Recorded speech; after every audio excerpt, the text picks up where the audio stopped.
aussi du futur. Alors la stratégie qu'il a développée et qu'on a continué avec lui, c'était de faire de la base. On n'était pas le premier parce qu'il y avait avant nous Solá Morales qui avait une première part. La stratégie, c'était de faire de cette barrière une charnière entre ville et port, en fait un nouvel espace public dedans et sur la base.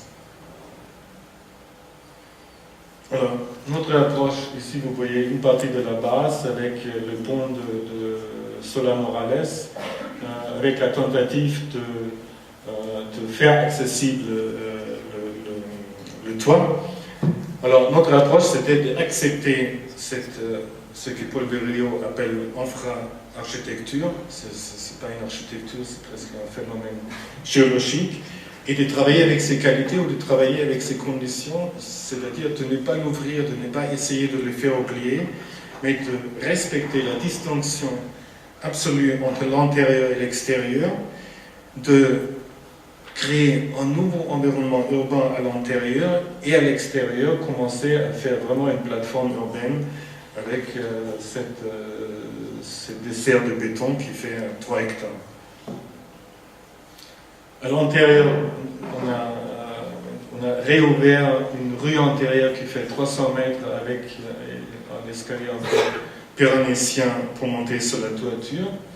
Vous voyez ici, c'est un espace public, c'est un autre espace public, mais ça devient un espace public pour la ville qui est ouvert 24 heures sur 24. Une grande partie de la base est toujours vide. Après, on a installé comme programme, le programme actuel, c'est des salles d'art, je l'appelle ça des arts émergentes. Ça, c'est par exemple une grande salle qui fait 120 mètres sur 20 mètres sur 10 mètres avec une possibilité d'ouverture sur le port. Aussi un centre de musique actuelle, de musique nouvelle qui a une qualité acoustique très très intéressante. C'est un circuit dans le béton. Et voilà, tout ça c'est un nouveau environnement, mais un environnement très fermé, et un peu fermé aussi par rapport à la ville, bien qu'il est au centre de la ville. Alors, on voulait quand même, on a cherché un signal qui disait la base sous-marine, elle se transforme, il se passe quelque chose dans ce quartier.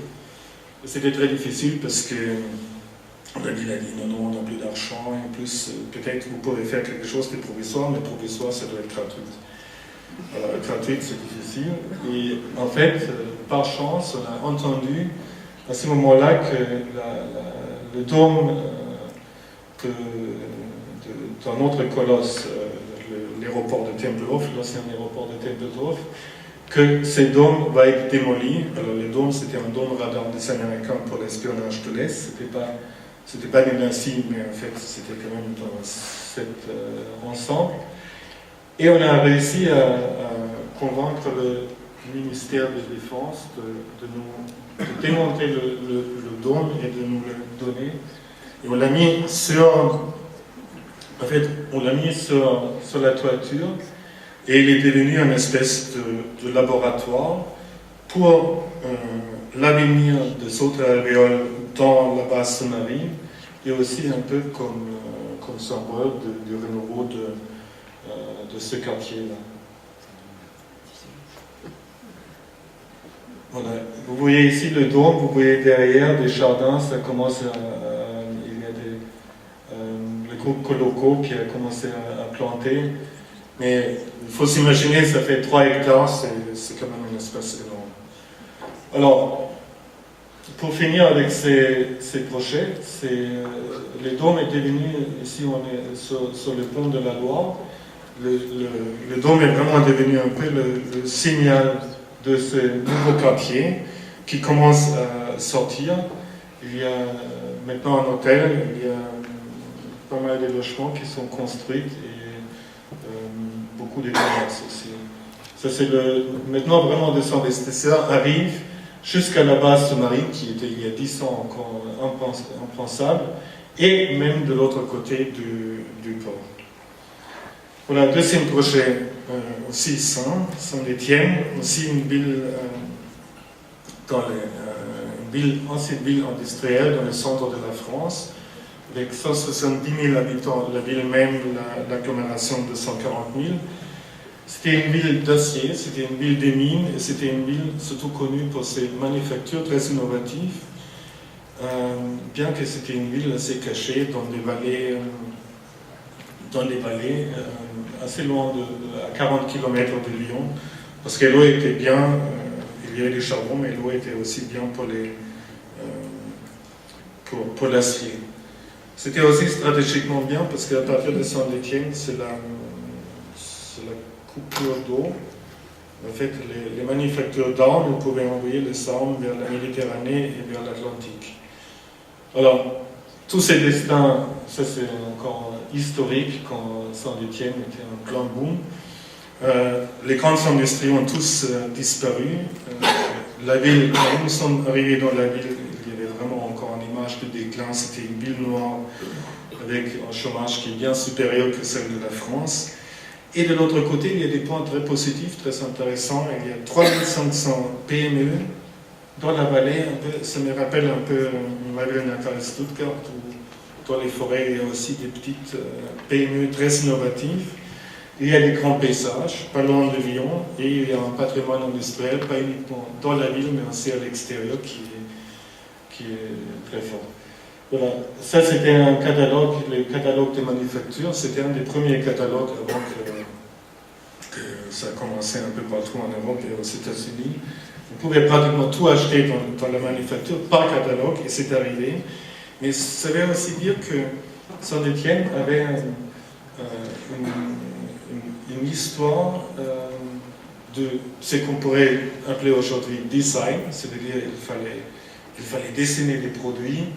L'école d'art, par exemple, il y avait une serre dans l'école d'art avec des arbres pour que les étudiants apprenaient à dessiner, à faire des gravures, parce qu'après on a mis appliqué les gravures sur les arbres. C'est bizarre, mais c'était cette tradition de réfléchir sur comment faire, comment dessiner des choses.